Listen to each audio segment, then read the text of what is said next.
ಪ್ರಕೃತಿಯ ರುದ್ರ ನರ್ತನದ ಮುಂದೆ ಮನುಷ್ಯ ಎಷ್ಟು ಕ್ಷುಲ್ಲಕ ಅನ್ನೋದಕ್ಕೆ ಮತ್ತೊಂದು ಉದಾಹರಣೆ ಸಿಕ್ಕಿದೆ.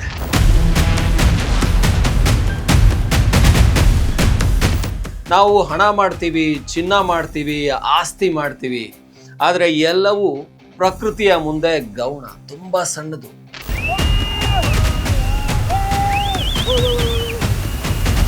ಕ್ಷಣ ಮಾತ್ರದಲ್ಲಿ ನೂರಾರು ಎಕರೆ ಆಸ್ತಿ ಕೊಚ್ಚಿ ಹೋಗ್ಬಿಡುತ್ತೆ. ಸಾವಿರಾರು ಎಕರೆ ಹಳ್ಳಿಗಳೇ ನೀರು ಪಾಲಾಗಿ ಹೋಗ್ಬಿಡುತ್ತೆ.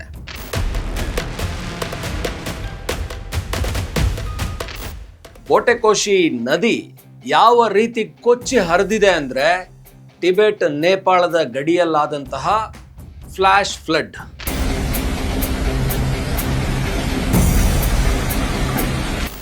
ಇದು 165ಕ್ಕೂ ಹೆಚ್ಚು ಜನರನ್ನ ಬಲಿ ಪಡೆದಿದೆ. ಅದರ ದೃಶ್ಯಗಳು ಎದೆ ಜಲ್ಲನ್ಸೋ ಆಗಿದ್ದಾವೆ.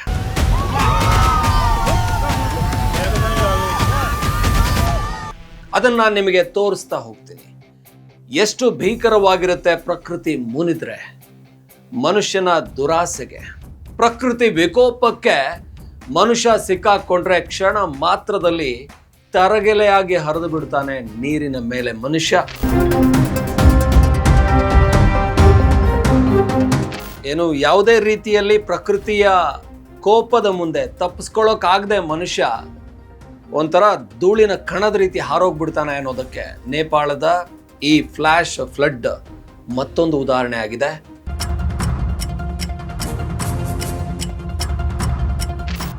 ಈ ವಿಡಿಯೋಗಳನ್ನ ಕೊನೆವರೆಗೂ ನೋಡಿ. ನಾವೆಷ್ಟು ಒಂದು ತುಣುಕಿದ್ದಾಗೆ ಈ ಪ್ರಕೃತಿಯಲ್ಲಿ ನಾವೆಷ್ಟು ಸಣ್ಣ ಒಂದು ಜಂತು ಇದ್ದಾಗೆ ಅನ್ನೋದನ್ನ ಅರ್ಥ ಮಾಡ್ಕೋಬೇಕು. ಸೊ ನಾನು ಓಂ, ಸುಮನ್ ಟಿವಿ ಕನ್ನಡಕ್ಕೆ ಸ್ವಾಗತ. ಈ ಇಡೀ ಏನು ಆ ಫ್ಲಡ್ ನಡೀತಲ್ಲ, ಅದರ ಹಿಂದೆ ಕೆಲವೊಂದು ಚರ್ಚೆಗಳಾಗ್ತಾ ಇದ್ದಾವೆ. ಇದು ಟಿಬೆಟ್ ನೇಪಾಳದ ಗಡಿ ಭಾಗದಲ್ಲಿ ರೆಕ್ಟರ್ ಮಾಪಕದಲ್ಲಿ 4.4ರಷ್ಟು ಭೂಕಂಪ ಆಯಿತು. ಅದಾದ ನಂತರ ಹಿಮಗಡ್ಡೆಗಳು ಹಾಗೆ ಬಂಡೆ ಕಲ್ಲುಗಳು ಒಟ್ಟಿಗೆ, ಅಂದ್ರೆ ಅದೆಲ್ಲ ಕಣಿವೆ ಭಾಗ, ಅಂದ್ರೆ ಗುಡ್ಡ ಪ್ರದೇಶಗಳು, ಅಲ್ಲಿ ಹಿಮ ಕೂಡ ಇದೆ, ಹಾಗೆ ದೊಡ್ಡ ದೊಡ್ಡ ಕಲ್ಲು ಬಂಡೆಗಳು ಕೂಡ ಇದಾವೆ. ಅದು ಆ ಅರ್ಥಕ್ವೇಕಿಂದಾಗಿ ಜರೀತು ಅಂತ ಹೇಳ್ತಾರೆ. ಆದರೆ ಈಗ ಅಮೆರಿಕಾದ ವಿಜ್ಞಾನಿಗಳು ಹೇಳ್ತಾ ಇದ್ದಾರೆ ಇಲ್ಲ, ಅರ್ಥಕ್ವೇಕಿಂದ ಅಲ್ಲ, ಇದು ಒಂಥರ ಹೇಗೆ ನಾವು ಕ್ಲೌಡ್ ಬರ್ಸ್ಟ್ ಅಂತ ಹೇಳ್ತೀವಿ, ಅದೇ ರೀತಿಯಲ್ಲಿ ಇಲ್ಲಿ ಹಿಮ ಜಾರುವಂಥದ್ದು. ಹಿಮ ಜಾರಿದಾಗ ಅದರ ಜೊತೆಗೆ ಮಣ್ಣು ಕಲ್ಲು ಬಂಡೆಗಳು ಸೇರ್ಕೊಂಡು ಇಳಿಜಾರು ಪ್ರದೇಶಕ್ಕೆ ಹರಿಯೋದಕ್ಕೆ ಶುರುವಾಗ್ತವೆ. ಇದು ಎಷ್ಟು ಅದರ ತೀವ್ರತೆ ಎಷ್ಟಿತ್ತು ಅಂತ ಹೇಳಿದ್ರೆ ಈ ವಿಡಿಯೋವನ್ನ ನೀವು ನೋಡಿ.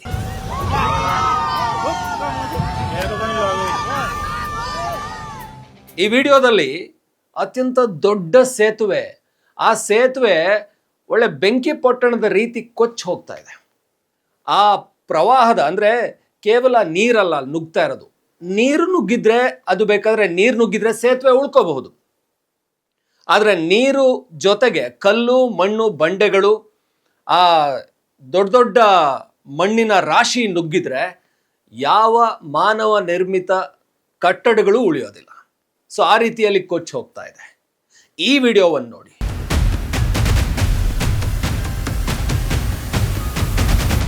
ಈ ವಿಡಿಯೋದಲ್ಲಿ ನಿಮಗೆ ಜನ ಎಲ್ಲ ಕೆಲಸ ಮಾಡ್ತಾ ಇದ್ದಾರೆ. ಒಂದು ದೊಡ್ಡ ಬಿಲ್ಡಿಂಗು, ಅದೇನೋ ಒಂದು ಕಂಪ್ನಿನೋ ಏನೋ ಕಾಣಿಸ್ತಾ ಇದೆ, ಅದರ ಬಗ್ಗೆ ಸ್ಪಷ್ಟತೆ ಇಲ್ಲ. ಆದರೆ ಇದ್ದಕ್ಕಿದ್ದ ಹಾಗೆ ಪ್ರವಾಹ ಹೆಂಗೆ ತೂರಿ ಬರುತ್ತೆ ಅಂತ ಹೇಳಿದ್ರೆ ಜನ ಉಸೇನ್ ಬೋಲ್ಟ್ ರೀತಿ ಓಡಿದ್ರೂ ಕೂಡ ಅಲ್ಲಿಂದ ತಪ್ಪಿಸ್ಕೊಳಕ್ ಸಾಧ್ಯ ಇಲ್ಲ. ಜನ ನಾನು ಓಡ್ತಾ ಇಲ್ಲಿಂದ ಒಂದು 100-200 ಮೀಟರ್ ಹೋಗ್ತೀನಿ ಅನ್ನೋದಿರ್ಲಿ, 50 ಮೀಟ್ರ್ ಕೂಡ ಓಡೋಕ್ಕಾಗಿಲ್ಲ. ಪ್ರವಾಹ ಹೆಂಗೆ ಕೊಚ್ಕೊಂಡು ಬಂದಿದೆ ಅಂದ್ರೆ ಕ್ಷಣಾರ್ಧದಲ್ಲಿ ಕಣ್ಣು ಮುಚ್ಚಿ ಬಿಡೋದ್ರೊಳಗೆ, ಮುಂದೆ ಓಡ್ತಿದ್ದವನು ಹಿಂತಿರುಗಿ ನೋಡೋದ್ರೊಳಗೆ ಅದು ಅವನನ್ನು ಮುಳುಗಿಸ್ಬಿಟ್ಟಿದೆ. ಅದು ಹೋಗ್ಲಿ, ನೀರಲ್ಲಿ ಕೊಚ್ಕೊಂಡು ಹೋಗೋಣ ಸ್ವಲ್ಪ ದೂರಕ್ಕೆ, ಆಮೇಲೆ ಮರದ ದಿಮ್ಮಿ ಸಿಕ್ಕಿದ್ರೆ, ಇಲ್ಲಾಂದ್ರೆ ಯಾವುದೋ ಒಂದು ಕಲ್ಲು ಸಿಕ್ಕಿದ್ರೆ ಅಲ್ಲಿ ಆಶ್ರಯ ಪಡ್ಕೊಳ್ಳೋಣ ಅಂತಂದ್ರೆ ಅದಲ್ಲ. ಇಲ್ಲಿ ಬರ್ತಾ ಇರುವಂಥದ್ದು ಕೆಸರು, ಹಾಗೇನೆ ಎಲ್ಲ ಕೊಳಚೆ ತುಂಬಿಕೊಂಡಿರುವಂಥ ನೀರು. ಅಲ್ಲಿ ನೀವು ಈಜೋದಿಕ್ಕೂ ಸಾಧ್ಯ ಇಲ್ಲ. ಹಾಗಾಗಿ ಅಲ್ಲಿಯ ಪರಿಸ್ಥಿತಿಯನ್ನು ನೋಡಿದ್ರೆ ರೆಸ್ಕ್ಯೂ ಮಾಡ್ತಾ ಇದ್ದಾರೆ. ಭಾರತದಿಂದ ಕೂಡ ಈಗಾಗಲೇ 1000 ಟನ್ ಅವರಿಗೆ ರೆಸ್ಕ್ಯೂ ಮೆಡಿಸಿನ್ ಹಾಗೇನೆ ಆಹಾರ ಹೋಗಿದೆ. ರೆಸ್ಕ್ಯೂ ಮಾಡ್ತಾ ಇರೋದು ನೋಡಿದರೆ ಕೆಲವರು ಬರೀ ಕೈಗಳು ಸಿಗ್ತಾ ಇದೆ, ಕೆಲವ್ರದ್ದು ತಲೆಗಳು ಮಾತ್ರ ಸಿಗ್ತಾ ಇದೆ. ಅಷ್ಟು ರುದ್ರ ಭೀಕರವಾಗಿರುವಂಥ ಪರಿಸ್ಥಿತಿ.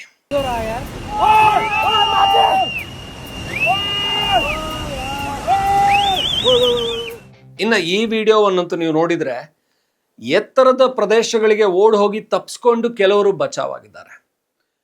ಡ್ಯಾಮು ಒಡೆದೋಗಿದೆ, ಕಣ್ಣೆದರೆ ಕಾಣಿಸ್ತಾ ಇದೆ.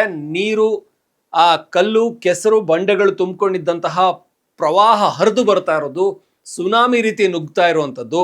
ಅದನ್ನು ನೋಡಿಕೊಂಡು ಓಡಿ ಬರ್ತಾರೆ, ಓಡಿ ಬಂದು ಬೆಟ್ಟ ಹತ್ಕೊಳ್ತಾರೆ. ಹತ್ಕೊಳ್ಳುವಷ್ಟರಲ್ಲಿ ಆ ಪ್ರವಾಹ ಹೆಂಗೆ ನುಗ್ಕೊಂಡು ಹೋಗುತ್ತೆ ಅಂದರೆ, ಒಂದಷ್ಟು ಜನ ಅದರಲ್ಲಿ ಆ ಹಿಟಾಚಿಯ ಒಳಗಿದ್ದಂಥ ವ್ಯಕ್ತಿಗೆ ಹೊರಗೆ ಬರೋದಕ್ಕೆ ಆಗೋದಿಲ್ಲ. ಹಿಟಾಚಿ ಕೂಡ ಕೊಚ್ಕೊಂಡು ಹೋಗುವಂಥ ಪರಿಸ್ಥಿತಿ.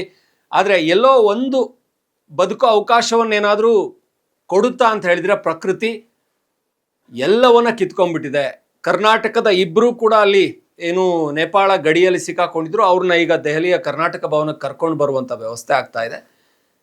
ಈ ಘಟನೆಯನ್ನು ನೋಡಿದ ಇಡೀ ಜಗತ್ತು ಬೆಚ್ಚಿ ಬಿದ್ದಿದೆ. ಒಂದು ಸಣ್ಣ ಏನು ಆ ಫ್ಲ್ಯಾಶ್ ಫ್ಲಡ್ ಅಂತ ಹೇಳ್ತೀವಿ ಅಥವಾ ಐಸ್ ಬಸ್ಟ್ ಅಂತ ಹೇಳ್ತೀವಿ. ಈ ಗುಡ್ಡಗಾಡು ಪ್ರದೇಶದಲ್ಲಿ ಹಿಮಾಲಯ ಭಾಗದ ಪ್ರದೇಶ, ನೇಪಾಳ ಟಿಬೆಟ್ ಗಡಿ ಏನಿದೆ ಆ ಭಾಗದಲ್ಲಿ ಈ ರೀತಿ ಸಂಭವಿಸಿದ್ದು ತೀರಾ ಅಪರೂಪ. ಅಂದರೆ ಈ ಸಣ್ಣ ಕ್ಲೌಡ್ ಬರ್ಸ್ಟ್ಗಳೆಲ್ಲ ಆಗ್ತಾ ಇರುತ್ತೆ, ಆ ರೀತಿ ಐಸ್ ಬರ್ಸ್ಟ್ಗಳು. ಆದರೆ ಇದು ತುಂಬ ದೊಡ್ಡ ಐಸ್ ಬರ್ಸ್ಟ್. ಇದನ್ನು ಯಾರು ಕೂಡ ಊಹೆ ಕೂಡ ಮಾಡಿರಲಿಲ್ಲ ಅನ್ನುವಂಥದ್ದು. ಹವಾಮಾನ ಕೂಡ ಊಹೆ ಮಾಡೋಕ್ಕಾಗದೇ ಇರುವಂಥ ಪರಿಸ್ಥಿತಿಯಲ್ಲಿ ಈಗ ಹವಾಮಾನ ಇಲಾಖೆಗಳು ಕೂಡ ಇದ್ದಾವೆ.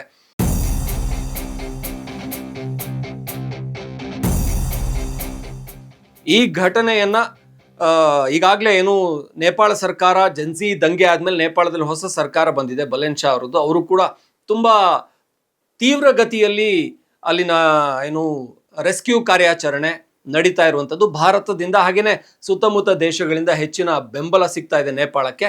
ಕೇವಲ ಒಂದೇ ಒಂದು ಪ್ರವಾಹಕ್ಕೆ ಒಂದು ಹಳ್ಳಿಯನ್ನೇ ಕೊಚ್ಕೊಂಡು ಹೋಗ್ಬಿಟ್ಟಿದೆ. ನಾವು 2024ರಲ್ಲಿ ವಯನಾಡಲ್ಲಿ ನೋಡಿದ್ವಿ ಯಾವ ರೀತಿಯಲ್ಲಿ ನದಿಯ ಹರಿವು ದಿಕ್ಕನ್ನು ಬದಲಾಯಿಸಿ ಹಳ್ಳಿಗಳೇ ಕೊಚ್ಚೋಗ್ಬಿಟ್ಟಿದ್ವು.